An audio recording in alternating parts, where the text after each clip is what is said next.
What's up, y'all? Welcome back to the channel.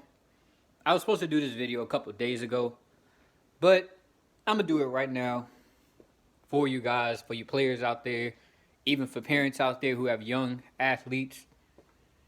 And what I wanted to talk about was uh, speed versus pace. So, if you're a player or you're more advanced, you already know about this stuff.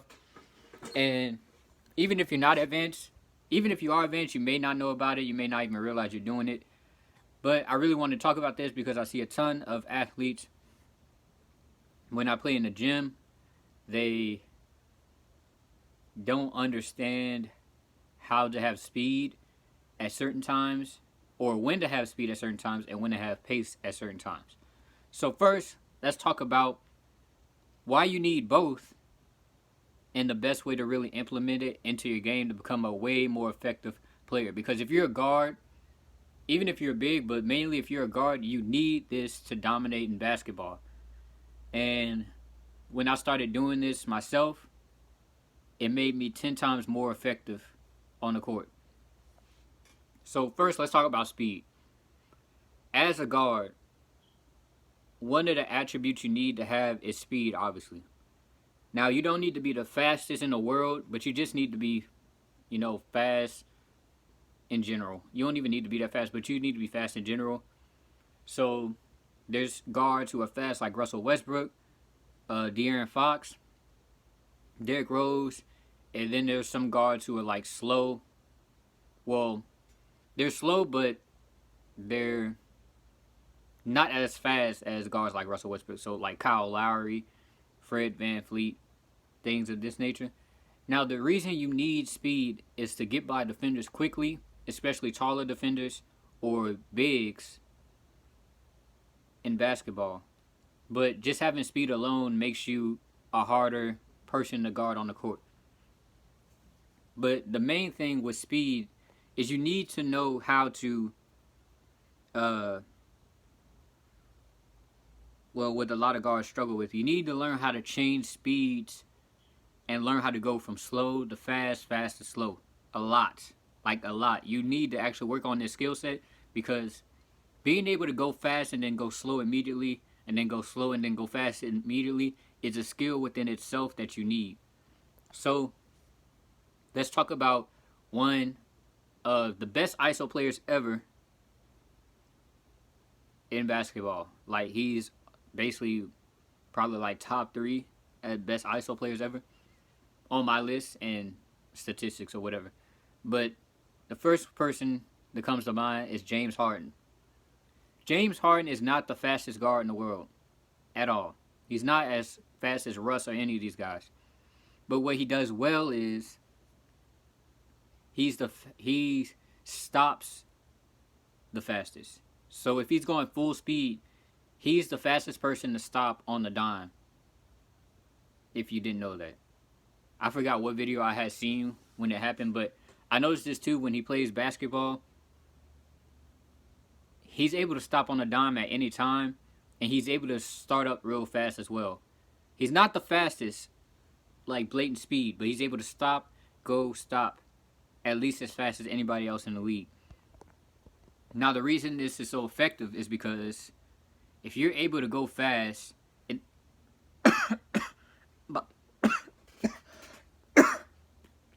thought I was about to die for a second. Oh my god. But anyways, if you're able to go fast against a defender and get by them and then stop on the dime, that defender, once you stop on the dime and you already have them beat and their shoulders are turned, once you stop on the dime, that defender is going to shift and they're not going to be able to stop as fast as you, because you have the advantage because you already know what you're going to do before you do it.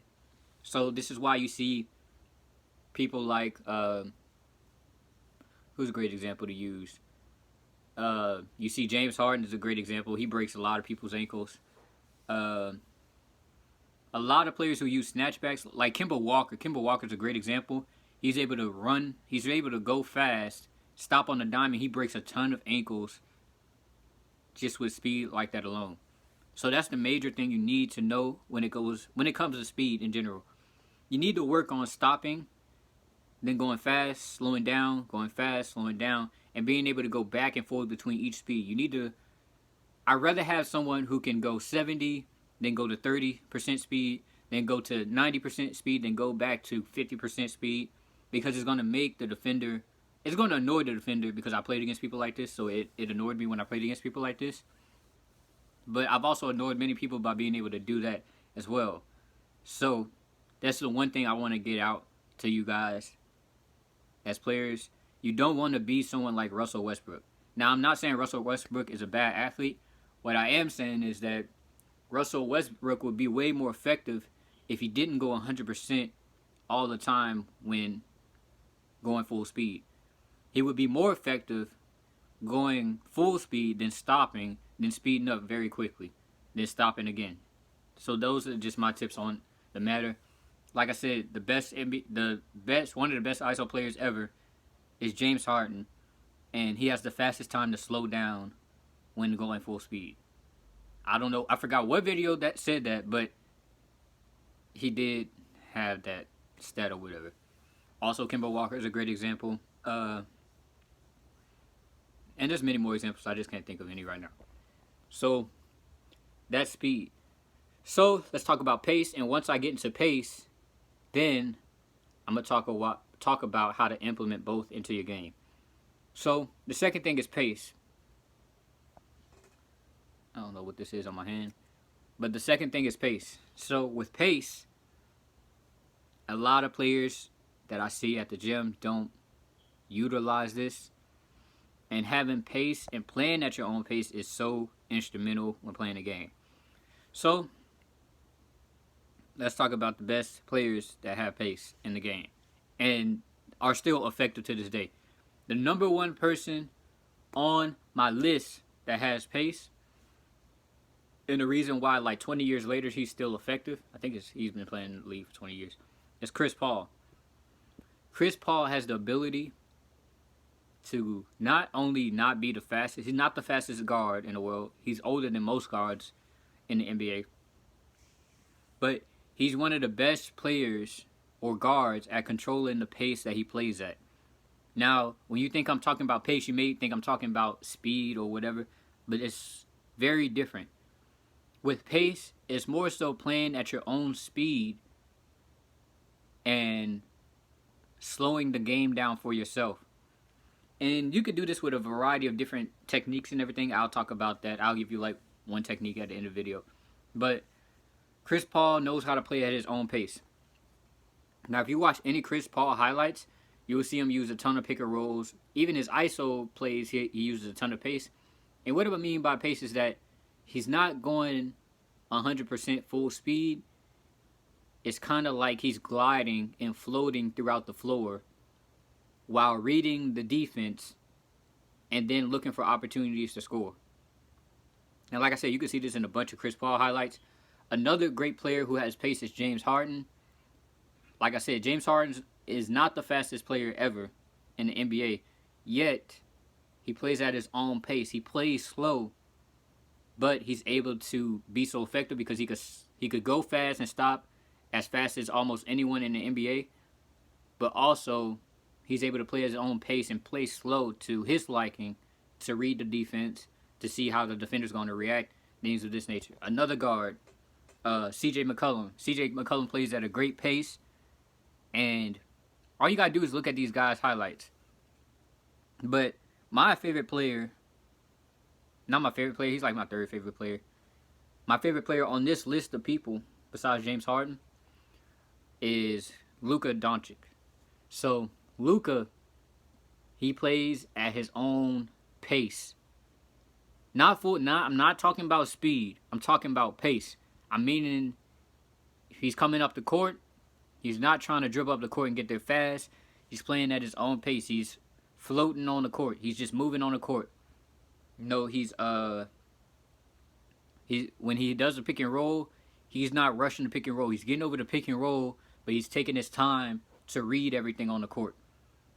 So, if there's anything I want to emphasize, is the fact that you need pace and speed, but you need to be able to do both. You need to be able to change. Speed is like the easier thing to comprehend, in my opinion. Because you can always learn how to start fast, go slow, start fast. You can always learn how to go 70%, then 30%. Go 90%, then 50%. Then go 100%, then go to 20%. You can learn how to do that just by doing drills. With pace, you kind of have to, you can work on it, but it kind of helps to play in the games to really understand what it means. So, the reason you need speed is obviously because it's going to confuse the defenders. If you're able to stop on the dime, go fast, stop on the dime, go fast, it's going to make you harder to guard. Pace is going to make you a better player overall, and it's going to allow you to read the defense and see opportunities and scoring opportunities, see passes, passing lanes, things of that nature. So, what are some examples of a way to actually get pace in games? Or not even in games, even in rec ball, because you can practice a lot of stuff in rec ball. The first thing is just a simple technique. It's called a lift step. Or a lift. So what a lift is basically, if you have the ball in your hand, all you're doing is dribbling. Let's say you're walking up the court, you're dribbling and then you're lifting off of 1 foot, kind of like you're skipping for a second. Now, when you do this, especially if you're coming off a pick and roll or whatever, or any type of ball screen or whatever, I'm going to give you 2 examples. Now, if you do a pick and roll and you're just using speed, for example, someone sets the pick and roll, you're probably going to be slow. This is a good way to use speed in a pick and roll situation. Probably going to be slow, and you're going to set up your defender by going the opposite way of the screen to set them up to get hit by the screen. So you'll go slow, and then out of nowhere, you'll cross over, go over the screen, and then go fast. If you got, obviously, the lane or the defender's playing off, he's not showing, or he's playing, you get the picture. But you'll go fast around the screen, you'll pop a jump shot, you'll go to the goal, whatever. That's speed, just going slow to fast. The difference is with pace is that if you're doing a pick and roll, same scenario, if you're doing a pick and roll, you obviously do the same thing. You'll set up your defender, you're going slow.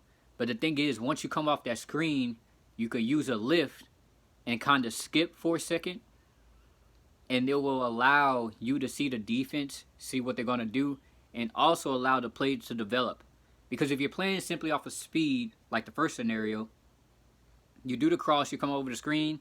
If you're playing with speed and you see you have a jump shot, you're just going to shoot the jump shot if it's wide open. Even I've seen players who, even if the person shows up, they'll shoot the jump shot. If the help side shows up, they'll still shoot it because they're playing simply off speed and being fast and attacking 100%, which is fine. But when you play with pace, it's more so you're coming off the screen, you're lifting, and you're allowing the play to develop and see what the defense is going to do. So you can do this lift step, and in the middle of that lift step, the defender is going to have to decide to play off or come up. It's also going to allow your player to roll the screen or to pop. And at the same time, all this is happening at the same time. But this lift step gives you pace to read everything at the same time. So let's say you do a lift step, the defender stays down. In this scenario, they stay down, they don't show or anything. You're lifting, they don't show. Now you have the ball, you can shoot it, you can pass it out to an open passing lane. If your big pops, you could pass it out to him if they don't switch. If he rolls and the defender comes up, the help side defender comes up, you have the roll there. It's so many different scenarios that comes into play once you play with pace. Now, I'll probably do another video of like me doing the voiceover of like video going over it. But the easiest way to really see is to watch guards like Chris Paul. Luka played great this year. You can watch Luka. Just watch him when he's coming all ball screens or anything. He's playing with pace. He's finding open passing lanes, things like that. But pace really allows you to develop as a player, allow plays to develop, and also allows you to see the weaknesses in defenses, in defenders, and things of that nature. So, Yeah, so what I recommend doing is combining both of these so you could be a way effective defender.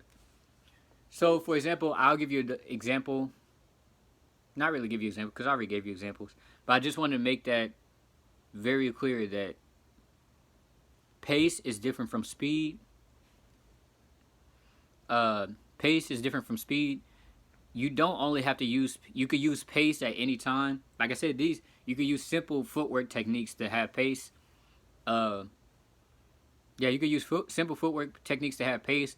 You can have picks. You can have pace off of pick and rolls. You can have pace when you're just dribbling, doing dribble moves. You know, you can do a quick. I actually did a video on my Instagram. I didn't really go into the pace. I didn't add that move in to give you pace, but you could literally do a foot switch. Actually, I didn't even go give that example. You can literally do a crossover and then do a speed stop.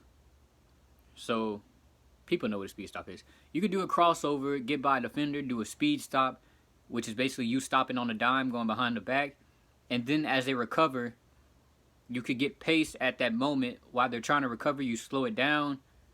You could do a drop step or whatever, or you could do a hezzy to slow it down to the point where they jump, and then you could go. There's so many different ways to use pace in games, but my point is, play with pace and speed, put them together to make you a better offensive player. Once you're able to slow down and go fast out of nowhere, or go fast and slow down out of nowhere, or you're able to stop on a dime out of nowhere, it's going to make you a way better offensive player. On top of that, once you add pace in, just with footwork techniques, things like that, being patient, it's going to allow you to be a way better offensive player, but it's also going to develop your IQ. It's going to allow you to see plays before they even happen. And there's so many different ways that pace comes into play. Like, I can't tell y'all how many times just having pace in the way you play the game is so much more effective than just playing the game. It makes the game more fun. Another thing is, sorry, I'm looking outside. Another thing is, I don't know, it just makes the game way more simple. But I'll probably do a video on that just to give you guys some footwork techniques that you could use to really get pace while you're playing. Oh, another thing, when you play with pace, you tend not to force bad shots. You tend to make the better play when playing with pace compared to just playing the game and playing with speed. For example, there's times where I come in the gym and I just want to play. I'm not really playing with pace. I'm just playing just to play or whatever. Not really interested in really playing like that. But I'm playing just to, play the game of basketball because I love basketball, obviously. But there's also times where I come into the gym with an agenda to really test things, add new things into my game. And when I play with pace, I notice that I take less shots, but they're more efficient shots, and I make more shots. And I also get my teammates in better game situations. But that's just it. I just wanted to go over pace versus speed. I know I didn't really explain it too well, but I'll probably do a video on it so you guys can really understand it. But that's it for the video. Please like, share, and subscribe to the channel. It would mean a ton. And I'll see you guys next time. Peace.